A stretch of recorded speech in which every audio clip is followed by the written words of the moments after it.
मुझे ये बताइएगा कि हमने देखा पहले एक पार्टी के सीनियर लीडर यानी कि खान साहब वो उलझे एस्टैब्लिशमेंट से और फिर इस कदर उलझे कि जल बाजवा के हवाले से जो जो बयानात उन्होंने दिए और फिर ये सिलसिला जारी रहा।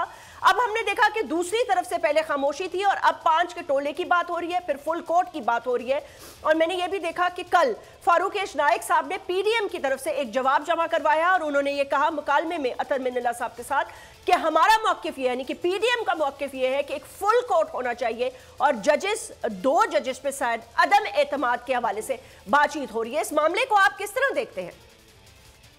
देखिए, पहली बात तो यह है कि यही बेंच था जब कासिम सूरी की रूलिंग के खिलाफ फैसला दिया तो पीडीएम के लीडर्स ने और पीएमएलएन ने इन्हीं जजेस का नाम लेकर कहा कि ये बेहतरीन फैसला है और जमहूरियत की और आइन की फतह है। उसके बाद जब दोस्त मोहम्मद मजारी की रूलिंग के खिलाफ इन्होंने फैसला दिया, फिक्सिंग और तमाम तरह इल्ज़ामात पीडीएम के लोगों के शुरू हो गए। और उसके बाद जब ये वाला केस जिसको सुओ मोटो टेकअप किया, इसमें 3 पटिशन हैं। स्पीकर्स की तरफ से भी पटिशन है, इस्लामाबाद हाईकोर्ट बार की तरफ से भी पटिशन है और सुओ मोटो नोटिस भी है जी। अब इसके अंदर चूंकि जो सुओ मोटो नोटिस के लिए रिकमेंडेशंस दी है जस्टिस एजाजुल हसन और जस्टिस मज़ार अकबर नकवी ने, तो उनके खिलाफ भी एक महाज खड़ा कर दिया। बेसिकली ये एक प्रेशराइजिंग टैक्टिक्स है, ये एक ब्लैकमेलिंग है और अदलिया पे अटैक है। मैं समझता हूँ कि ये बहुत गलत बात है क्योंकि it will be an unending situation. आज अगर पीडीएम 2 जजेस के ऊपर एतराज कर रही है तो कल पीटीआई, जमात इस्लामी, कोई और पार्टी अगले 4 जजेस के ऊपर एतराज करेगी और ये तरीका कार मुनासिब नहीं है। पिछले कई सालों से ये सबसे बड़ा बेंच है सुप्रीम कोर्ट का और वो है 9 मेंबर बेंच, क्योंकि बाकी बचते हैं 6 जज और वो 6 जज अगर बाकी केसेस को तो फिर सारे खत्म हो जाएंगे ना। यहाँ मोर देन 50,000 केसेस अभी पेंडिंग है और लोगों के बड़ा सीरियस केसेस होते हैं। जब छुट्टियां भी होती हैं तो कोई जजेस ये नहीं होता कि सारे के सारे बेवकूफ चले जाते हैं, फिर भी 7-8 जजेस 4-5। लेकिन शोएब साहब, मैंने ये भी तो सुना कि जस्टिस अतर मिन्नल्लाह साहब ने खुद भी ये कहा कि क्या इसमें क्या कबात है कि इसको फुल कोर्ट सुन ले।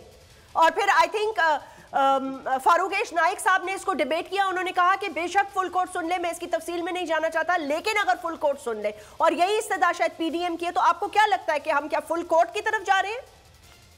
मेरा नहीं ख्याल कि ये फुल कोर्ट की तरफ जाएंगे, क्योंकि अतर मिन्नल्लाह साहब के एक one of the member of the bench की एक ऑब्जर्वेशन थी, ठीक है, और वो इंटरम ऑब्जर्वेशन थी कि क्या फुल कोर्ट बनाया जा सकता है। तो इस तरह की ऑब्जर्वेशन का मतलब ये नहीं है कि फुल कोर्ट बन गया। 9 मेंबर बेंच का फैसला है, जो इज्तिमाई फैसला होगा, जो मेजॉरिटी जजेस का फैसला होगा, वही प्रिवेल करेगा। और दूसरी बात यह है कि पिछले कई सालों में ये सबसे बड़ा बेंच है। फिर जिन जजेस के ऊपर एतराज किया है फारूक नाइक ने, कोई और इल्ज़ाम नहीं लगाया सिवाय इस बात के कि उन्होंने कहा है कि 2 जजेस ने अपना माइंड डिस्क्लोज कर दिया है जब प्रपोज और रिकमेंड किया कि आप सुओ मोटो एक्शन लें। और सुप्रीम कोर्ट की ये प्रैक्टिस है कि जो, क्योंकि सुप्रीम कोर्ट में सिर्फ suo motu chief justice of Pakistan ही ले सकते हैं। अगर ये वीडियो आपको पसंद आई है तो इस चैनल को सब्सक्राइब करें और बेल आइकन को क्लिक करें।